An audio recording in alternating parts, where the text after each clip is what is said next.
Hey guys, this is Caustra here, and today, as you can tell by the title here, I'm trying something new. I want to tackle the never-ending topic of console gaming versus PC gaming, and my view on it.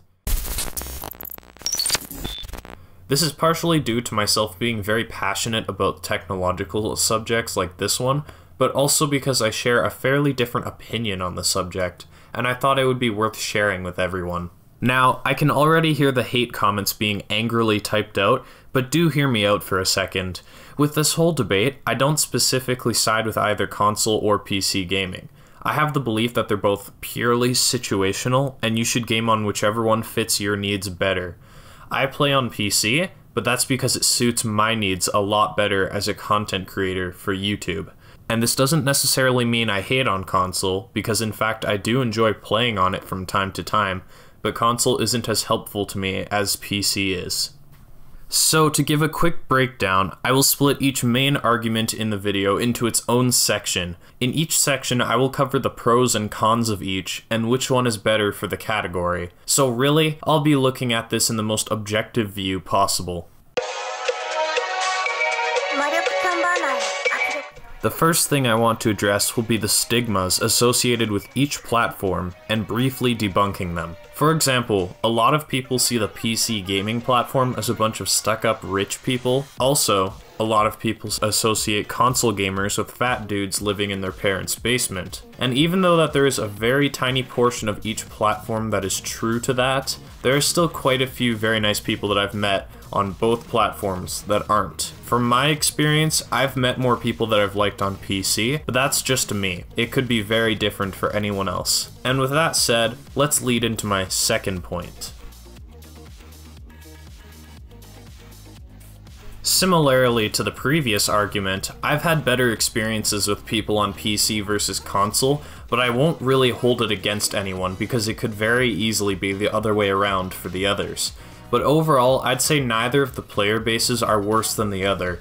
A prominent issue in both of them that makes them bad is elitism and the idea that one is better than the other. This is demonstrated by Germany during World War II, for example, with the Holocaust. Yes, it's a grim example, but it's also a perfect representation of what's happening here, except this time, it's double-sided. But if it's really necessary, I'll talk about that in another video. So for now, neither side wins in this category. One thing that I deem important in gaming is customizability. Now, you may disagree with me, but I feel like when something is tailored to you, it's more useful typically. I think in terms of an overall gaming experience, it's the same. For customizability, there's almost no competition here. PCs have limitless ways to make them unique, from the littlest things like changing your wallpaper to completely choosing how your system looks and performs, and also how much it costs. However, this is a double-edged sword.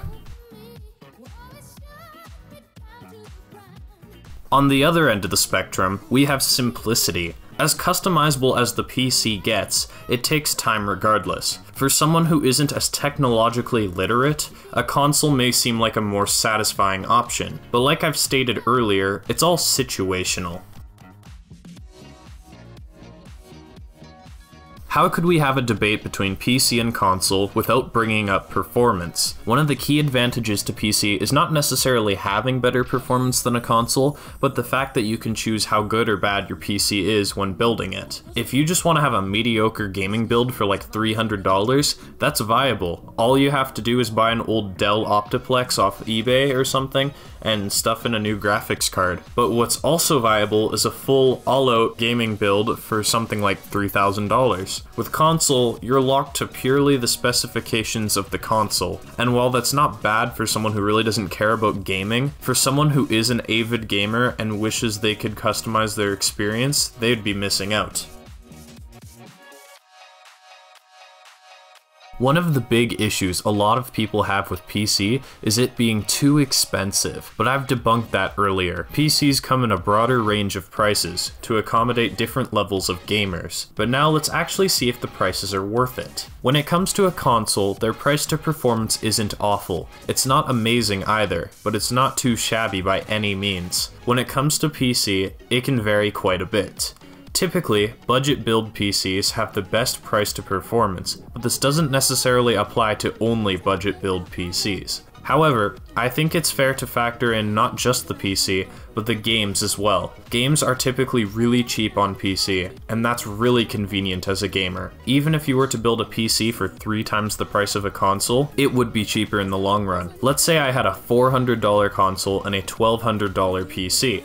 Every game I bought for console would cost around $60, and every game I would buy for PC would cost around $30. Using a basic quadratic formula, I found out that after just 26 games, PC becomes the cheaper option, despite its tripled price tag. And that's not even mentioning the yearly fee you have to pay on consoles just to play online, which is complete baloney. You may not believe me, but if you go ahead and do the math yourself, you'll see what I mean. Now, the mainstream for gaming certainly seems to be gaming on console, but that's only really because they don't know that it's cheaper to play on PC. And sometimes people don't want to build a PC, which isn't hard. The media makes people think that console is the more desirable experience, and while it is for some, I do think that PC would be a more appealing platform to a wider audience, since a good amount of gamers nowadays aren't really the casual audience that consoles try to target. Point is, the idea of PC gaming being more expensive is completely false, as it's essentially just an idea created and imposed on people by the media. I know this sounds like some crazy conspiracy stuff, but it's true, really.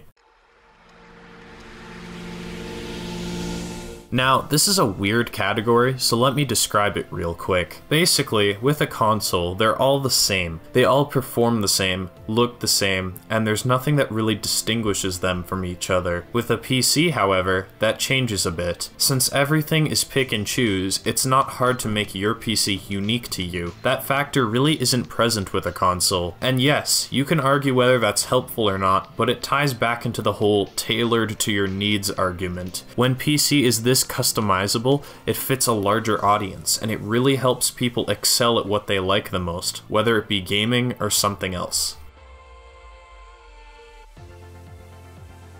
Another important aspect to look at for gaming is the games themselves.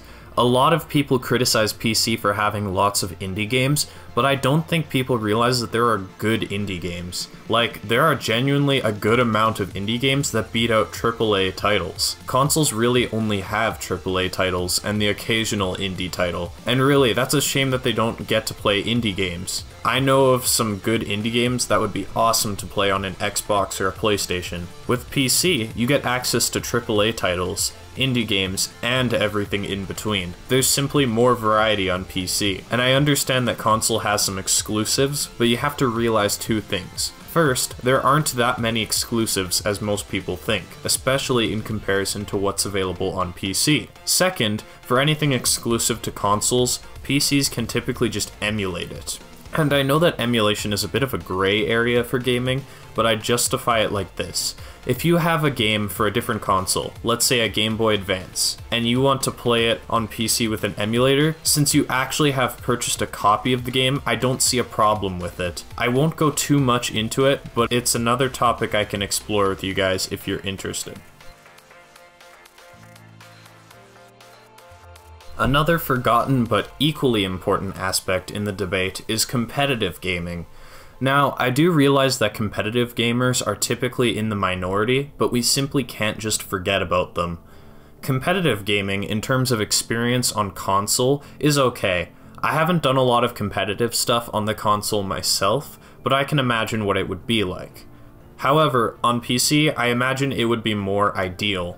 Part of this is because of the flexibility with what peripherals you use. There are hundreds of different keyboards and mice you can use on PC, and with the console, it's either first-party controllers that you buy with the console, or you can get like one of those fancy SCUF controllers, but outside of that, that's really it. However, there's another element to competitive gaming that console misses out: high refresh rate displays. Console games are usually locked at either 30 or 60 FPS, depending on the game, but with PC, you can usually bypass that with a high refresh rate monitor. For example, I own a 144Hz monitor. That means that instead of displaying 30 or 60 FPS, my monitor can produce an upward of 144 FPS, assuming my graphics card can keep up. These types of monitors are quite favorable in competitive games such as Counter-Strike, for example. And finally, my last argument between the two platforms. This is the one that I never see people bring up, but I've got some personal experience with it, so I'm certainly the guy to do it. Ever since I was 9 years old, and yes, I said 9 years old, deal with it, I have started learning how to program and such. I'm not very good at it or anything, since I don't do it often, but in terms of game development and the process, that's where the majority of my experience and knowledge lies. Anyways, I want to talk about the pros and cons of developing for both platforms. For consoles, there's a reason that only AAA titles come to their platform. It's usually because of how strict Sony and Microsoft are with the games that they want to release on their platform. They really only accept games from rich companies and such. Developing for the PC platform is much easier, because there aren't any release restrictions or any of that. That's the key reason why PC has more games, like I mentioned earlier. We simply have more developers. However, developers do often target the console audience more if they can get their games on the platforms, because they do get more money from console than PC typically. This really only applies to AAA games, but this does explain bad optimization of PC games sometimes. Developers are so lazy that they don't even bother optimizing their games on the PC platform. And contrary to popular belief, optimization is not hard by any means. With a full-size game, yes, it'll take some time, but there is no excuse for developers to not optimize their games whatsoever. So yeah, that's pretty much the end of my arguments for and against each platform. So for any of you trying to decide what platform to play on, here is my advice.